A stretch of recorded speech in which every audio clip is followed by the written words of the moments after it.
नमस्कार दोस्तों, पिछले वीडियो में आपने जाना अद्गुरु भगवान शिव के बारे में, लेकिन आज सवाल ये है कि शिव के ज्ञान को आगे बढ़ाने वाले कौन थे।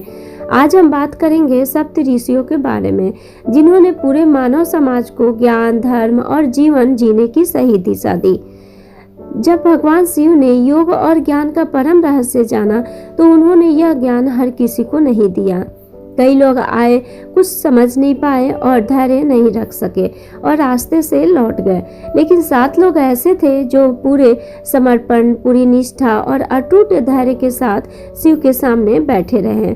यही 7 महान आत्माएं कहलाए सप्त ऋषि और यहीं से शुरू हुई गुरु शिष्य परंपरा, जो आज भी हमारी संस्कृति की सबसे बड़ी पहचान है।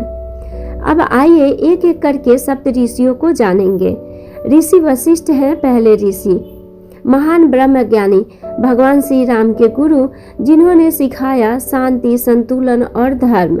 उनका संदेश था ज्ञान वही है जो अंधकार को समाप्त कर दे। और दूसरे ऋषि हैं ऋषि विश्वामित्र, जो पहले राजा थे और तपस्वी से ऋषि बने। उन्होंने सिखाया गायत्री मंत्र से दृष्टा, इच्छा शक्ति की मिसाल।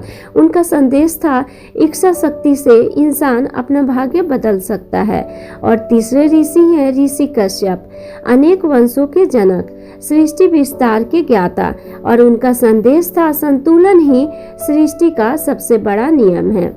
और चौथे ऋषि हैं अत्रि, महान तपस्वी, जिन्हें धैर्य और संयम का प्रतीक माना गया, और उनका संदेश था संयम से ही सच्ची शक्ति जन्म लेती है। और 5वें ऋषि हैं ऋषि भरद्वाज, आयुर्वेद और वैदिक विज्ञान का महान ज्ञाता। उनका संदेश था सेवा से बड़ा कोई धर्म नहीं। और 6ठे ऋषि हैं ऋषि जमदग्नि, भगवान परशुराम जी के पिता, अनुशासन और न्याय के प्रतीक, और उनका संदेश था अन्याय के सामने चुप रहना भी पाप है। और 7वें ऋषि हैं ऋषि गौतम, धर्म और मर्यादा के रक्षक, समाज को नियमों की राह दिखाने वाले। उनका संदेश था चरित्र ही इंसान की असली पहचान है।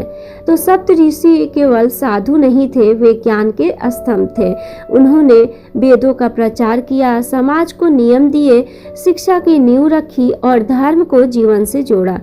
कहा जाता है जब धरती पर धर्म कमजोर होता है तब सप्त ऋषि किसी न किसी रूप में ज्ञान का प्रकाश फैलाते हैं। अगर शिव सूर्य है तो सप्त ऋषि उसकी किरणें हैं, अगर शिव मौन है तो सप्त ऋषि उसका संदेश है, और अगर शिव सत्य है तो सप्त ऋषि उस सत्य तक पहुंचने की राह है। अगर आपको यह वीडियो अच्छा लगा हो तो इसे शेयर जरूर करें, क्योंकि अगली वीडियो में हम जानेंगे वेद व्यास, जिन्होंने वेदों को दुनिया तक पहुंचाया। जय शिव शंकर, धन्यवाद।